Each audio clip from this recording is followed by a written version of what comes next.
Welcome back to Drinks Made Easy, because cocktails don't have to be complicated. Today we're taking a look at a classic old fashioned using Baby Jane Bourbon. In my opinion, the old fashioned is the best cocktail to really showcase a unique spirit, or one of superior quality. And that is exactly what Baby Jane is, but at a price point that is designed to be an everyday drinker. If you're anything like me, when you hear about a new bourbon, you're wondering what's new about it that it deserves my attention and money. And I think those are great questions. With Baby Jane, we're using a completely new type of corn called Baby Jane that is a natural crossbreed of two heirloom varietals of corn, Bloody Butcher, which is a blood red kind of peppery corn, and Wapsie Valley, which is this bright yellow, very sweet corn. If you're wondering what an heirloom varietal is, technically it is a type of corn that is non-GMO, that's been grown for at least 50 years, that is being used for more than just seed corn. So over the course of 3 years, we naturally cross-pollinated those. We were hand selecting the actual cobs, which created this nice bright orange characteristic to it called Baby Jane. And it's a mash bill of 80% Baby Jane corn, 10% malted barley, and 10% malted rye, which is made for a product that, pardon my French, is just delicious. If you're looking for a bourbon that punches way above its weight class in terms of price, Baby Jane is going to be something that is a must try. And if you try it and you don't like it, well, you're wrong. Or leave a comment and we'll chat about it. But without any further ado, let's make a cocktail.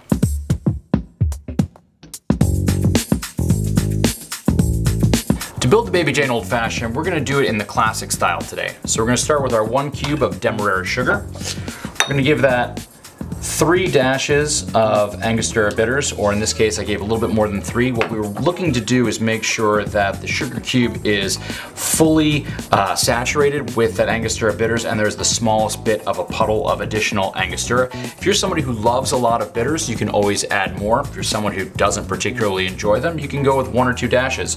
And if you don't like bitters at all, this probably isn't the drink for you. Then we're gonna add a light splash of soda water.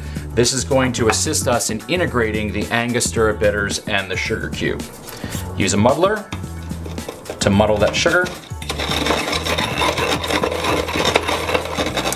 Now, some of you might not be familiar with the technique of utilizing soda water along with your sugar cube and Angostura bitters.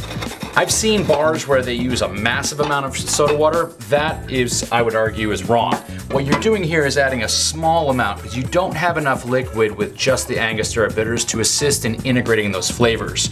This is kind of the midpoint between this and just using a simple syrup where it's going to be fully integrated and you have no variation on the sweetness sip to sip.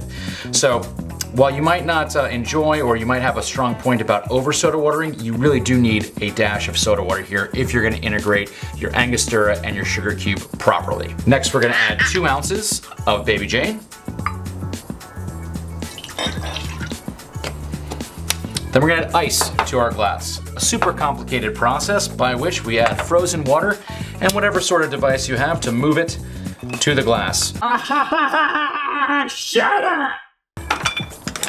And generally, if you're at home, don't feel the need to have to use tongs. You can use your hands, but considering that we're doing this kind of in a restaurant style, generally not a great look to use your hands. Give that a stir. Who the f is that guy? Oops, you messed up. And if you have an errant piece of ice, you can always toss it out and add a different one in. Then I like to use an expressed peel of lemon and an expressed peel of orange.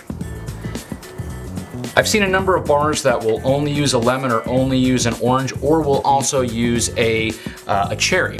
All of these are completely viable because an old fashioned is sort of like a cup of coffee in terms of being able to modify it however you enjoy it. And easy as that, you have the Baby Jane Old Fashioned.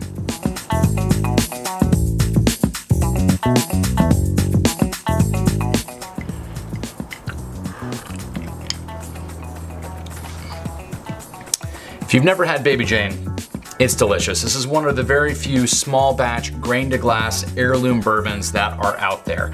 It's at a phenomenal price, and if you're a bourbon drinker who hasn't tried this yet and enjoys old fashions, this is a must. Cheers from Drinks Made Easy. Wow, that's good. Thanks so much for watching. If you have any questions or there's videos you want to see, whether they are with booze or without, please be sure to leave a comment. If you enjoyed it, be sure to smash the like button and share it with your friends. And if you hated it, well, tell your enemies about us. Cheers from Drinks Made Easy.